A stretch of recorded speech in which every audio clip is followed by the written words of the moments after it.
Hello. To start off this presentation, I would like to let you know about my research project rationale using my given references and annotations. The first article I chose was about the researchers who created the Adverse Childhood Experiences Survey. Dube et al. Provided various statistics on how adverse experiences in childhood relate to psychological turmoil in an individual's adult years. In total, the researchers surveyed approximately 17,337 adult health maintenance members of the Kaiser Clinic in San Diego, California. And this was in 1995, and a year later, the researchers sampled an additional 50,000 individuals, and 39% of the sample being college students over the ages of 18.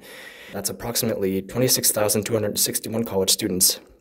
And 60% of the total sample at least had one out of 8 of the following experiences between the ages of 1 to 18. One being exposure to mental illness in the household, witnessing a battered mother, physical abuse, sexual abuse, parental separation or divorce, and exposure to household drug abuse. To further reinforce my point, I would now like to talk about my second reference, which was written by Dr. Judith Herman in 1992.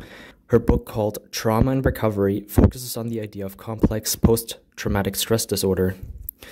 Now, what is important to note is that post-traumatic stress disorder, or regular PTSD for short, is characterized specifically by one singular event that is emotionally distressing, leaving a person psychologically vulnerable for months or even years. Individuals suffering from PTSD require the following treatments, either cognitive behavioral therapy, exposure therapy, or EMDR.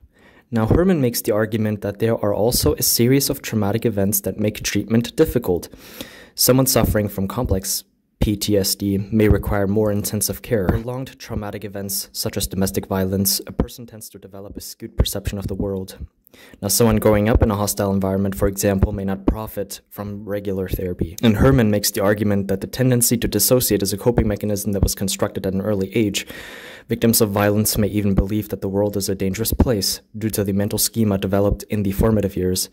So in order to challenge these skewed perceptions, psychologists should be wary of maladaptive belief systems, and that prolonged exposure therapy, according to Herman, is a more effective approach to treating individuals with complex post-traumatic stress disorder. Moving on to my third reference, this article primarily focuses on the physical effects of domestic violence.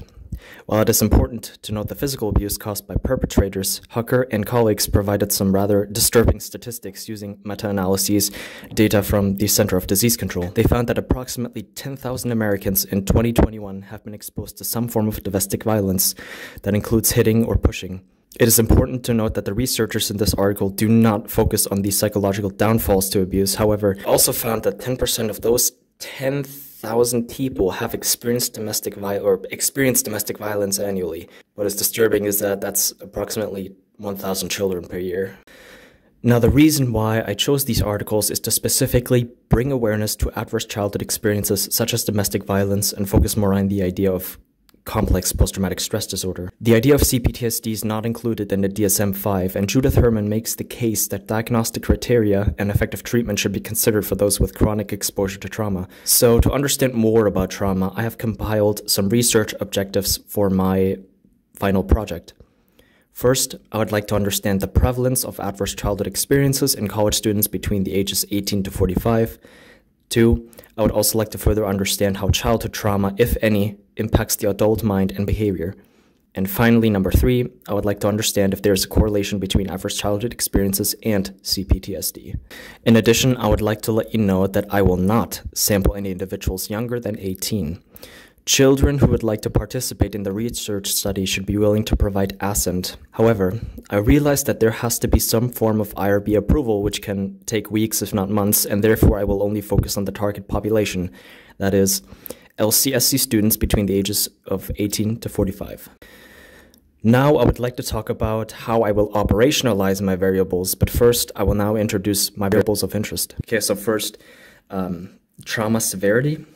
If there actually is trauma taking place in the individual, specifically how high the individual scores on trauma using the following scales: the ACE questionnaire, Dimensions of Anger scale, International Trauma questionnaire, and Difficulties in Emotional Regulation scale. Second, domestic violence experiences, and this will be specifically measured by ACE questionnaire, PTSD scale report, and UCLA PTSD reaction index. Third, dissociation, the tendency to avoid trauma responses or triggers in the environment by disconnecting from reality, thoughts, feelings, or reactions. This will be specifically measured through the dissociative experience scale number 2.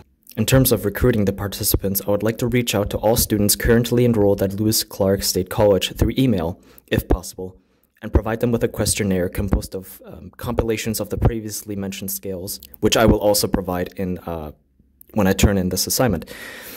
Another beneficial option would be to post the survey on social media sites such as Instagram, Facebook, or possibly Snapchat. Now, before students are given the questionnaire, I would like to provide a warning in terms of content that may or may not arouse psychological discomfort. To do so would allow the participants to know that they may be asked a series of uncomfortable questions. So with that in mind, participants will be notified that they can skip over a question or simply stop the survey whenever they please. In terms of survey results, the only person that will receive participation records in this study is Dr. Chentos.